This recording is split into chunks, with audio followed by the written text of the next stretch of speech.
হত্যাকাণ্ডটা কিভাবে হয়েছিল এটা যদি একটু বলো, মানে কি কি করছিল, কিভাবে এটা হইল? আমি হত্যা করেছি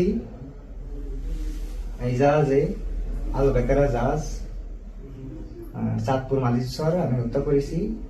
ওখানে 9 জন স্টাফ ছিলাম আমরা, আমি বাদে 8 জন। তাদের গমের বড়ি খাওয়াইছি আমি, বাদে এই তরকারির মধ্যে মিশে গমের বড়ি খাওয়াই। আমি চাইনিজ কুরোল ছিল মাস্টারের কেবিনে, চাইনিজ কুরোল দিয়ে আমি সবাই এক এক করে হত্যা করেছি। কেন হত্যা করেছি আমি তাদের জানাইছি। তাদের কি জানাইছি, এই যে আপনাদের মাস্টার ড্রাইভার এই যে আমাদের সাথে ঠকাচ্ছে, দুর্নীতি করতেছে, খারাপ ব্যবহার করতেছে, গালাগালি করতেছে, বকাচকা করতেছে, গাদা মতো খাটাচ্ছে, তাই কোনো প্রতিবাদ আপনারা করতেছেন না। তারা আমার বলে কি, সব জায়গায় একই রকমই, তারা আমাদের বলে কি, প্রতিবাদ করলে নামায় দেবে, নামা দিয়া তো মগের মূল্য বলেই নামা দেওয়া হয়ে গেল। এটা নামাতে গেলে একটা লোক নামাতে গেলে 3 মাসের বেতন দিয়ে বকেয়া বেতন দিয়ে নামাতে হয়। এই জায়গায় কিছুই হচ্ছে না।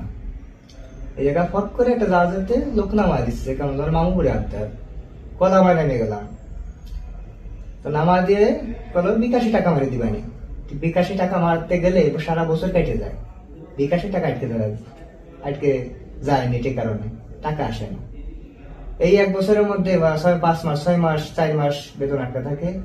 আর এই বেতন পাতে গেলে 3-4 মাস এরকম ফোন দিতে হয়।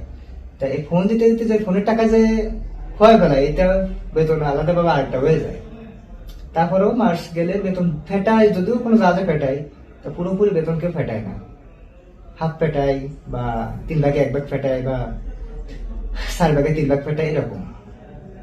তা আমি 8টা মানুষের ফোন করেছি, তাদের ভাগ্য চুপ করে 3 জন আহত হয়েছিল। তা 3 জনের মধ্যে 2 জন হসপিটালে যাবে মারা গেছে শুনেছি, আর একজন মনে হয় এখনো বাইসে আছে। তা যদিও সে বাইসে থাকে, তার কাছে আমি একটা জিনিসই বলি, আমি আপনাদের অনেকবার বলেছি, আপনারা শোনেননি কোন একটা কথা বলতে। আপনারা বইতেছিলেন যদি চাকরি হারায় যায়, আরে যদি জীবনে না থাকে তাহলে চাকরি দেখে হবে। আমরা যখন সমুদ্র ফাড়ি দিই তখন তো জাহাজটা ডুবে যায়, মরেও যেতে পারি আমরা, এর তো কোনো গ্যারান্টি নাই। আর মরে গেলে কি হবে, ওই মৃত্যু কামনা করে চলে যাবে, শেষ।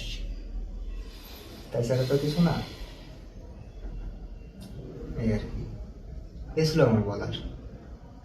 তা আপনারা মেনু জগৎ বলতি না, সব কিছু ওই জায়গায় সব কোম্পানি বা সব জাহাজ বা অন্যান্য ইত্যাদি যে সব ব্যবসা আছে, এরকম দুর্নীতি সব জায়গায় চলতেছে টুকিটাকি।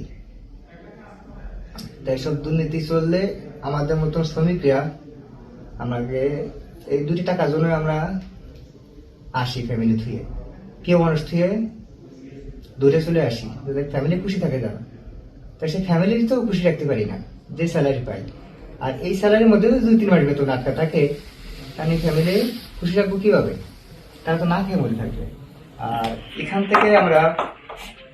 থেকে আমরা যদি আরেকটা জাহাজে যদি যাই, আমি কখনো যাই বলতে এরকম তো অনেকে যায়, এই জাহাজে চাকরি চাই আরেকটা জাহাজে গেল, ওই জাহাজে যায় যদি 2-3 মাস বেতন আটকা থাকে, মোট যোগ হলো কত, 6-7 মাস বেতন আটকা। তাই 6-7 মাস বেতন আটকে থাকে, যদি আমার একটা বেতন পাতে হয়, তাহলে তার ফ্যামিলি কি করে থাকে, আমার একটা জিনিস বুঝুন।